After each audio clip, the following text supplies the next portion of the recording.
इस ड्रामे की शुरुआत में हमें मेन फीमेल लीड दिखती है जो कि बहुत उदास है और किसी का इंतजार कर रही है। मिस जा जी-यून आज किसी को मैरिज के लिए प्रपोज करना चाहती है। कुछ ही देर में उसे गायुल का मैसेज आता है। वो कहता है कि मैं ट्रिप पर चला गया हूँ, मैं जानता हूँ कि तुमने मुझे कुछ कहने के लिए बुलाया था, लेकिन सॉरी। गायुल की उम्मीदें मुरझाने लगती है, जैसे वो जानती थी कि ऐसा होने वाला है। वो खुद ही कैंडल लाइट करती है और केक की ऊपरी सतह पे लिखा हुआ, जहाँ पे लिखा था जी-यून एंड गायुल, उधर टच करती है और उसके नीचे लिखा हुआ विल यू मैरी मी लिखा हुआ उसे दिखता है। ऐसे 8 महीने बीत जाते हैं और जी-यून ऑफिस जाने लग जाती है। जी-यून का मानना है कि भले कोई बीमार होए या किसी की फैमिली का कोई सदस्य गुजर गया हो या फिर कोई भोंदू तुम्हें इरिटेट करे, तभी तुम्हें ऑफिस जाना होता है। जी-यून उस आदमी से कहती है कि अब मोबाइल भी क्या मुझसे चार्ज करेगा, तो वो आदमी एम्बेरस होकर घूमकर खड़ा हो जाता है। इतने में सारे पैसेंजर्स के मोबाइल में नोटिफिकेशन पॉप होती है रेन अलर्ट की, जिसमें कहा जाता है कि वो किसी सेफ जगह पर ही रहे। ट्रेन की लाइट्स आउट हो जाने पर भी पैसेंजर्स वहाँ नहीं रुकते और खुद ही रवाना हो जाता है अपने ऑफिस के लिए। जी-यून सोचती है कि इस नरक जैसी वर्क लाइफ में कोई होप भी आएगी। इतने में उसे एक टर्टल दिखता है जो कि फ्लाई करता हुआ जा रहा होता है। वो उसे देखती है और यहाँ से कोई उसका हाथ पकड़ लेता है। जी-यून उस आदमी के सामने होती है। वो आदमी अपना हाथ आगे बढ़ाता है तो जी-यून भी अपना हाथ उसे दे देती है और फिर वो दोनों उड़ने लगते हैं। फिर कुछ देर बाद जी-यून अपना हाथ लूजन अप करती है और वो दूर जाने लगती है, तो वो मैन उसके और पास जाने लगता है और उसका हाथ पकड़ता है और उसे अपने साथ ले जाने लगता है। तो जी-यून पूछती है कि हम लोग कहाँ जा रहे हैं, तो वो मैन कहता है ऑफिस। जी-यून को अजीब लगता है और ये विजुअल यहीं पर एंड होता है। क्योंकि जी-यून जल्दी ऑफिस पहुंच जाती है तो वो ब्रेकफास्ट करने चली जाती है। फिर जी-यून के मोबाइल में एक नोटिफिकेशन पॉप होता है। वो देखती है कि ग्रुप चैट में बातें हो रही है कि कोई 3 नो मैन आ रहा है। तो जी-यून भी पूछती है कि ये कौन है। इतने में एक ऑफिस एम्प्लॉय वहाँ पे उसके पास आता है। वो पूछता है कि क्या तुम कांग सी-वू को नहीं जानती। तो जी-यून कहती है अच्छा वो वर्कहॉलिक। तो वो एम्प्लॉय कहता है कि हाँ वो कांग सी-वू ही 3 नो मैन है। No smile, no people, no sorry.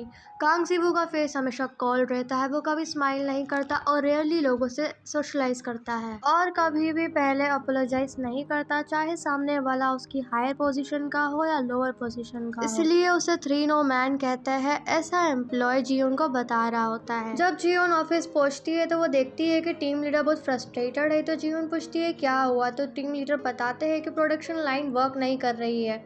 जी-यून पूछती है कैसे, तो टीम लीडर भड़क के कहते हैं कि वही तो मैं तुमसे पूछना चाहता हूँ कि तुम लोगों ने कैसे काम संभाला कि इस स्टेज पे आके सब कुछ मैसअप हो गया है। तो टीम लीडर जी-यून को ग्वांगजू जाकर वर्कर से बात करने को कहते हैं। तो जी-यून एक्सक्यूज देने लग जाती है कि नहीं, वहाँ जाने में बहुत वक्त लगेगा और हमारा काम नहीं हो पाएगा। तो टीम लीडर कहते हैं तुम सही कह रही हो, तुम हेलीकॉप्टर लेके जाओ। तो जी-यून कहती है कि वो तो सिर्फ एग्जीक्यूटिव्स के लिए है ना। तो टीम लीडर कहते हैं कि नहीं, इमरजेंसी के टाइम पे एम्प्लॉयज भी उसको यूज कर सकते हैं और वो हेलीकॉप्टर से रवाना हो जाती है। लेकिन फिर भी वो खुद को बेटर फील कराने के लिए ये कहती है कि चलो एरोप्लेन में बैठने को तो मिला। यहाँ फैक्ट्री में वर्कर्स आपस में लड़ रहे होते हैं। कोई कह रहा होता है कि तुम्हारी मशीन के कारण बर्फ में क्लैरिटी नहीं आई, तो कोई कह रहा होता है कि तुमने अच्छे से हैंडल नहीं किया। इतने वहाँ जी-यून पहुँच जाती है और वो वर्कर्स से इंटरेक्ट करने लग जाती है और उनको काम डाउन करती है ताकि वो अच्छे से बात कर सके। जी-यून खुद भी आइस को इंस्पेक्ट करती है और पाती है कि आइस में इतनी क्लैरिटी नहीं है और वर्कर्स आपस में आर्ग्यू कर रहे होते हैं कि इक्विपमेंट चेंज करने की ज़रूरत है। तो जी-यून कहती है कि ये बहुत परफेक्ट बनी है, लेकिन हमें इस पे कुछ वर्क करना पड़ेगा। हम अलग अलग चीज़ें ट्राई करके देखते हैं क्योंकि लॉन्च डेट से खिलवाड़ नहीं हो सकती है। इतने में वहाँ पर एक आदमी आता है जिसके बारे में किसी को अंदाज़ा नहीं होता है कि वो कांग सी-वू है, हमारा मेन लीड। वो कहता है कि प्रोडक्शन के बाद क्यों, अभी क्यों नहीं। तो जी-यून कहती है कि हमारे कॉम्पिटिटर हमसे आगे निकल जाएंगे। फिर कांग-सी-वू कहता है कि हमारे कॉम्पिटिटर्स अगर बाद में अच्छी हमसे आइस लेकर आए तो जी-यून कहती है कि फिर भी हमारे पास फर्स्ट मूवर का एडवांटेज है। तो कांग-सी-वू कहता है कि हम दोनों एंड की तैयारी पहले से ही क्यों नहीं करते। तो जी-यून कहती है कि मेरा मानना ये है कि रिस्क का कम होना और सेकंड ऑप्शन को भी उतनी इम्पोर्टेंस देनी चाहिए। कांग-सी-वू जी-यून की आईडी देखता है और कहता है कि ऐसे आप वर्क करती है, पहले से ही हार की तैयारी करना एक अच्छा एटीट्यूड नहीं होता है। जिस पर जी-यून कहती है कि मैं नहीं जानती आप कौन हो, लेकिन आप बहुत आइडियलिस्टिक हो।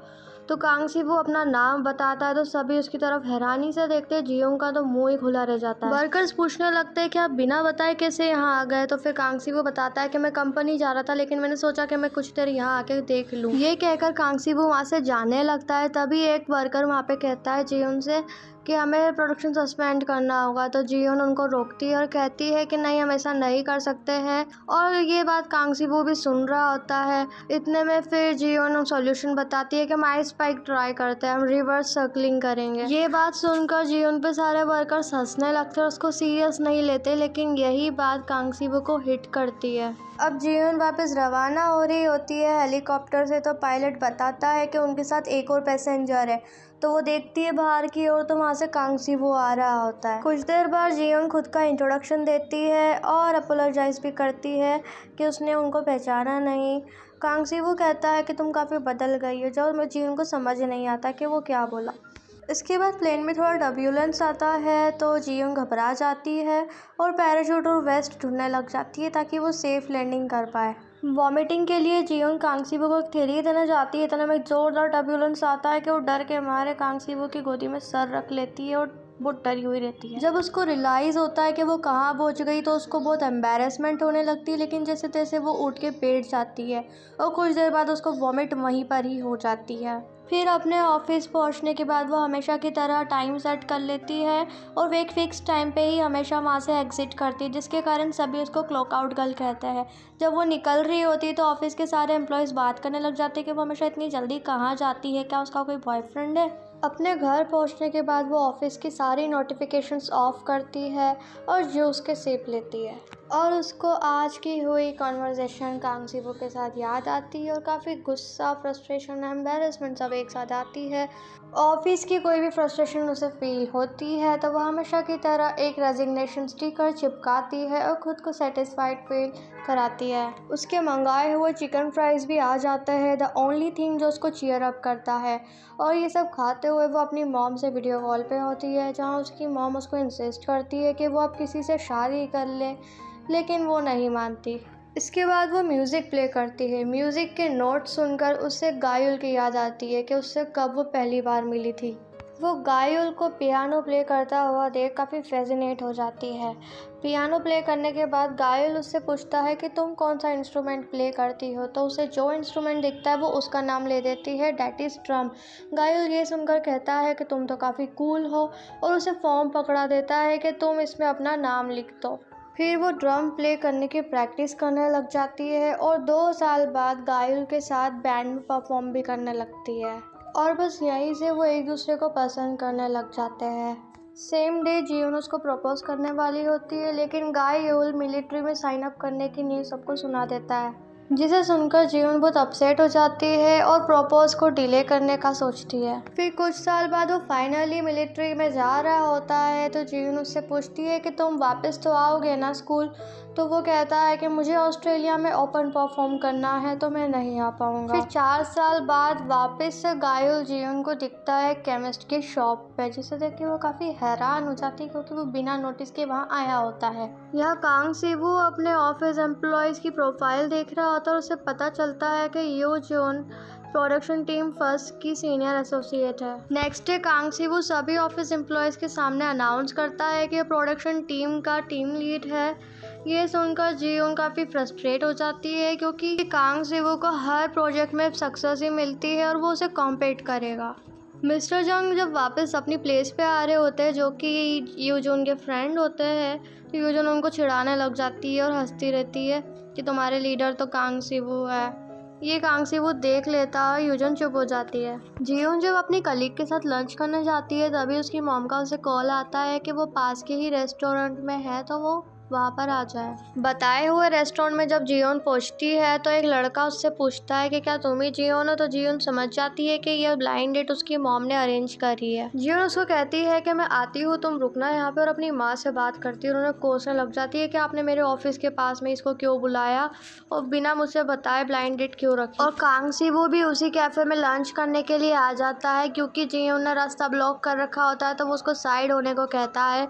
जियोन उसको देख के हैरान हो जाती है है और सोचने लगती है कि अब मैं कितनी एम्बेरस होंगी यहाँ। कांग सिवू भी सामने वाली टेबल पे बैठा रहता है जहाँ से इनकी बातें एक दूसरे को ऑडिबल रहती है। So that's the end of this episode and see you in the next one.